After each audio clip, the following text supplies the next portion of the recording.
What's going on, gamers? Welcome to the channel. First of all, if you clicked on this video, thank you for clicking on this video. This is my first video I'm releasing on this channel, so I'm so glad to have you for today's discussion. Quick little about myself. My name is Kyle. I am a gamer to the death of me. I stream over on a platform called Brime. You can check that out in the link down below. Essentially, Brime is a competitor to Twitch. It's in beta right now. So if you get in and decide you do want to sign up, you'll be signing up super early. In fact, I think you'll be one of the first 8,000 or 9,000 people to sign up on this platform. Check it out. It is a really cool site. Let's switch on over. Here is our tier list. Now, as you can see, I don't have every single video game console on here.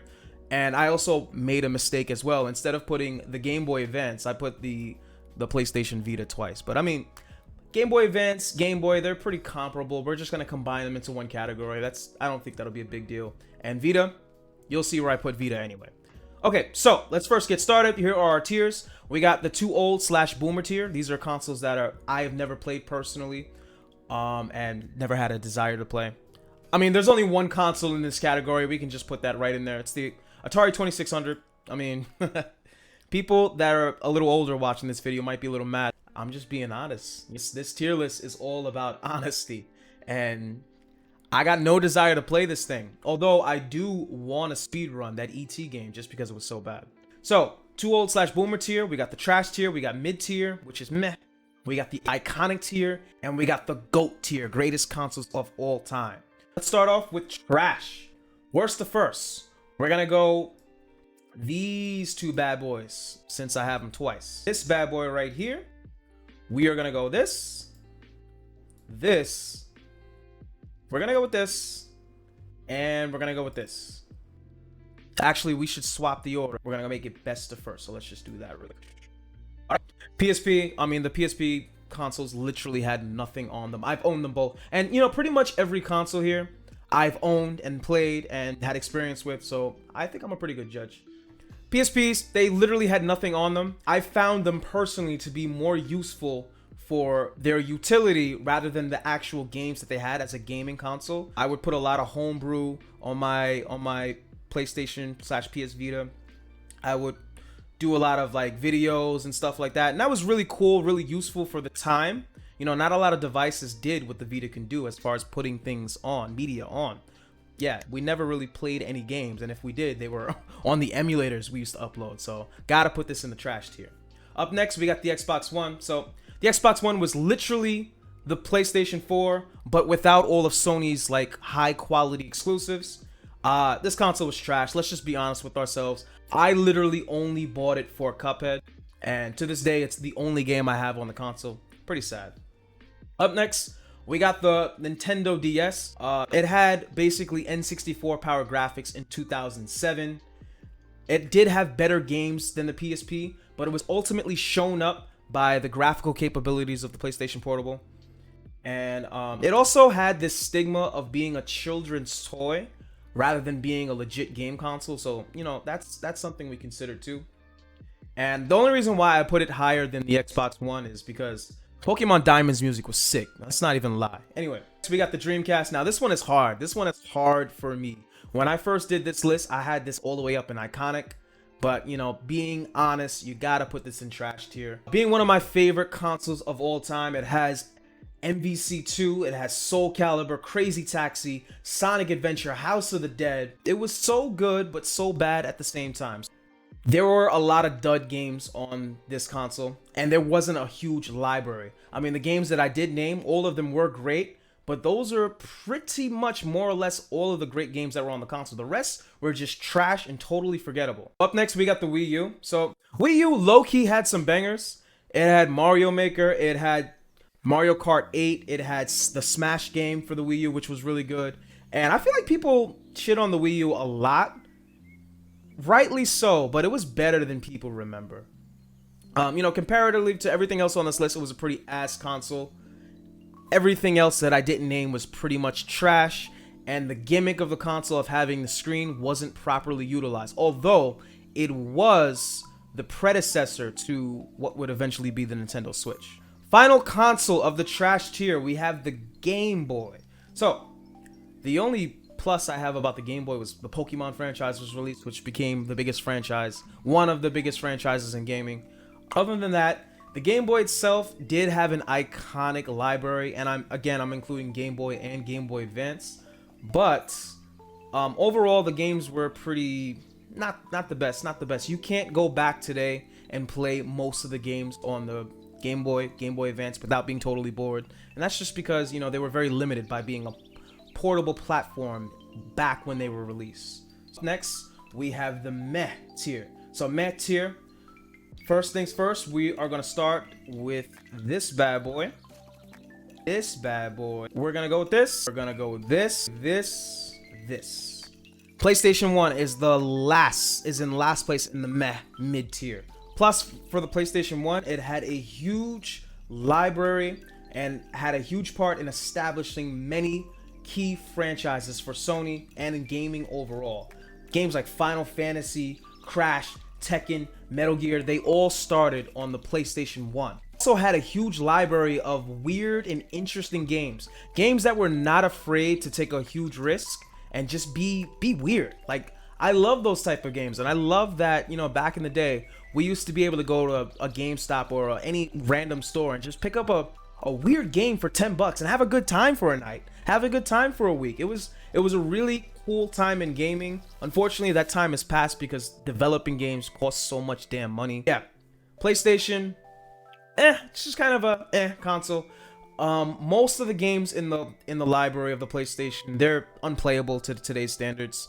They're clunky. They were clunky back when we played them. Let's just be honest. Like, that's just the thing. The PS3. So this one's pretty easy. PS3, $600 at launch. Who wanted to pay that? It was literally a worse Xbox 360. And you'll see where I rank 360 a little later. But it was just the worst Xbox 360. 360 clearly won that generation. Library of games was decent.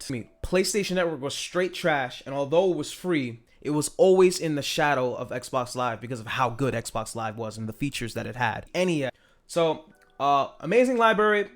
It was the birthplace of many iconic Nintendo franchises. Mario, Zelda, you go down the line. It's hard to go back and play the majority of those games. They're either way too simple or just not interesting enough to play to today's standards. So comparatively, compared to everything else on this list, gotta rank it here. Next, we got the PS4. Now, some people might be mad about this one, but I'm just gonna tell it like it is. PlayStation 4. Of course, we all know that it had an amazing library of games. The God of War remake, The Last of Us, all the CODs, all the EA sports titles, the Maddens, the 2Ks, all of those games you played on the PlayStation 4. It also, PlayStation started to optimize their online play and their online service. This is where we saw the introduction of, better features on online and everything of the sort. My main gripe about the PlayStation 4. So this is the generation where microtransactions and DLC became a thing and having to pay more to play games became a thing. That's not really the PlayStation's fault, but it definitely had a lot of games that utilized that. And comparatively so, I have to just rank it here because of that. And also, the PlayStation, still to this day, it has big-ass games for no reason. The console itself, I believe it only launched with like 500 gigabytes. Meanwhile, Call of Duty, one of the most recent Warzone updates, the game was over 100 gigs. Sony could have definitely made this at least a terabyte even back in 2014 when this thing launched. They chose not to. That's why I gotta put it here. Alright, up next we got the Wii. A fresh and new console concept. Using motion controls was never really utilized by anyone before Nintendo did it. It also, the thing about that concept though, which is also a con, is concept never really took off in the eyes of third-party developers. It was never really utilized well. The only people to make great games with motion controls were Nintendo on the Wii, essentially. And it also has a lot of trash games, so that's why it's just kind of meh. And then last of the meh tier, we have the N64. Personally, I think my second favorite gaming console of all time, but I gotta put it here just being real. This was, the good thing about this was the last time Nintendo had a true marvel as far as like a high power graphical console. It revolutionized key Nintendo franchises, Zelda, Mario, Mario Kart, the birth of Super Smash Bros. All those games were here. And by the way, all of those games pretty much are still played at a either competitive or casual level to this day. So that's why this console ranks pretty high. Also, one last thing, the fact that you could play Pokemon, you can have your Game Boy and play your Pokemon from your Game Boy in Pokemon Stadium, which is totally cool. Blew my mind as a kid. Anyway, let's move on. We got the iconic tier. SNES, third place. This is why. It is the premium vintage Nintendo console. Like I said, I mentioned about the original NES. You can't really, it's kind of hard to go back and play some of those games.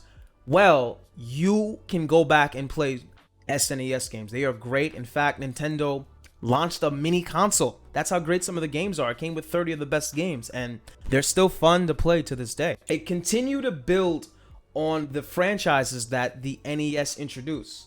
Donkey Kong, Mario, Zelda, everything of the sort had some really great games, and we really saw those games expand and just become better overall. The reason why I rank it higher than the N64 is just because it pretty much did the same thing. They both did the same thing. They upgraded Nintendo consoles. They revolutionized Nintendo consoles. But since the SNES did it first, I gotta put it above the NES. It had better overall games than the N64. N64 had some duds. Let's just be honest. Like, I don't know if you guys remember this game, Glover. Oh my god. Moving on, we got the Xbox 360. Some people might be mad about this, but this is where I put it.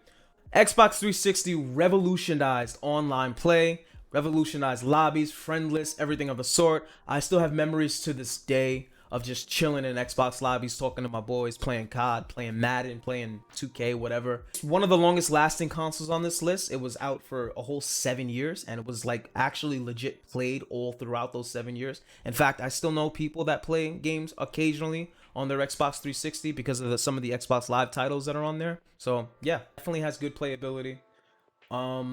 Also, one of the greatest controllers of all time. The Xbox 360 controller is so good. It felt so good in your hands. It was really amazing for shooters, lightweight, and just good. Definitely different from the bulky original Xbox controller.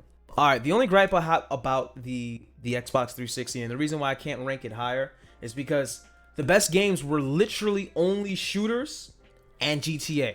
Like, if we take a look at the top 10 games that were sold, we have Kinetic Adventures, which I'm actually surprised to see that there first. Grand Theft Auto, COD, Skyrim, COD, Minecraft, Halo, Grand Theft Auto, COD. That's all shooters. And that's why I can't put it ahead of this bad boy right here, the Nintendo Switch. Now, I gotta say, of course, you guys are all aware, the Nintendo Switch is still well in its lifespan. That lifespan is expected to continue because there's an upgrade coming, apparently. We don't know for sure, but it's really looking like they're gonna do some type of 4K upgrade for the Switch, whether that be a dock or a new console. We're gonna be getting a new version. I put it has the potential to be the greatest console of all time, but it's still really early for the console. We can't really say. Continues to innovate on key Nintendo franchises. Breath of the Wild revolutionized the Zelda franchise. Super Mario Odyssey, I don't know if you'll say revolutionized Mario, 3D Mario, but it was a really damn good game and a really fun game. Smash Ulti is, I think, in my opinion, the greatest fighting game of all time, hands down. Another plus is it has a premium gaming experience in a handheld form, and then it still has an upgrade coming, so we'll see where I put it in a few years. So, getting to the GOAT tier. Oh wait, there's a few consoles that I forgot. So, the original Xbox is gonna go in trash, and the PSP, the other PSP, can go there. The PlayStation 2 and the GameCube. I'm gonna go this and this. And I'm not gonna swap the order. Here's why. So, Nintendo GameCube. One of the greatest fighting games of all time, Super Smash Bros. Melee, introduced on this console. That is a huge deal because that game is still played at a high level competitively to this day. Today. Had an incredible library of games, including Melee, Double Dash, Wind Waker, Luigi's Mansion, Metroid Prime. The list just goes on and on for the great games that were on this console. It was actually underappreciated during its time, during its reign. That, of course, being with the PlayStation 2 and the original Xbox. It was thought to be the least graphically capable console, and it was. The controller was a little weird, but the thing about the GameCube is you go back and play GameCube games, and if you rank GameCube games to Xbox games and PS2 games, the GameCube games are more fun to play. The GameCube games are better because, again, most of the games on Xbox and the PS2 were shooters. But I still can't rank it higher than the PS2 for a few reasons. Also, a few more things about the GameCube. It wasn't afraid to take risks from the first party all the way down. I mean, you've seen crazy, wacky off-the-wall titles. Pikmin, Animal Crossing, Donkey Kong Jungle Beat. Like, who would have thought they would have done that to the original Donkey Kong formula? Really, really crazy. It was also one of the cheapest consoles in this entire list for its time. It was only like $100 at one point of its life cycle. I mean, and just look at it. I mean, this thing is just adorable. Like, how can it not be one of the GOATs? The main reason why I can't rank it above the PlayStation 2, actually, you know what, let me go over the pros for the PlayStation 2 first. So, pros of the PlayStation 2, the reason why it's, in my opinion, the greatest console of all time is because it had the greatest library of all time. I mean, if you look down the list, GTA 3, the original GTA 3D GTA, was released first on PS2. Final Fantasy, Kingdom Hearts, God of War, Jak and Daxter, Ratchet and Clank, those are just a few. I was just naming a few off the top of my head. Vastly unique library with interesting titles. Again, it has the bargain bin factor. You can go to a GameStop and pick up a game for like $10 and have a good time with it because developers were not afraid to take risks because, again, game development didn't cost as much as it does now. One of the first consoles where online play became mainstream, and although Xbox did it a little better, still pretty decent on the PS2. I remember playing some games with Madden with my friends. Games are still playable to this day. I mean, we still play GTA 3. We still play Final Fantasy, Kingdom Hearts, God of War. We can still play all those games. This thing lasted 13 years. This was a whole teenage kid. And the only gripe I have about the PS2 was, you know, in trying to compete with the Xbox's shooter-dominant platform, its key franchise, Killzone, was kind of trash. But, I mean, still, overall, was a much better console than the original Xbox. Oh yeah, and the reason why I can't rank the GameCube above the PS2 is because PS2 was the go-to platform for everything. You know, PS2 had shooters, it had your sports games, it had a decent feeling controller. It was the console that people were more likely to go just to play any game, third-party games. GameCube, on the other hand, it's pretty much first-party or bust. So, you know, gotta rank the PS2 above the GameCube for that fact. But anyway, that's just my opinion. You guys can let me know if I'm right, if I'm wrong, whatever. Expect more videos on this channel. And I'll catch you guys on the stream. I'm actually streaming tonight over on Brime. So head over there, come check me out, say hi.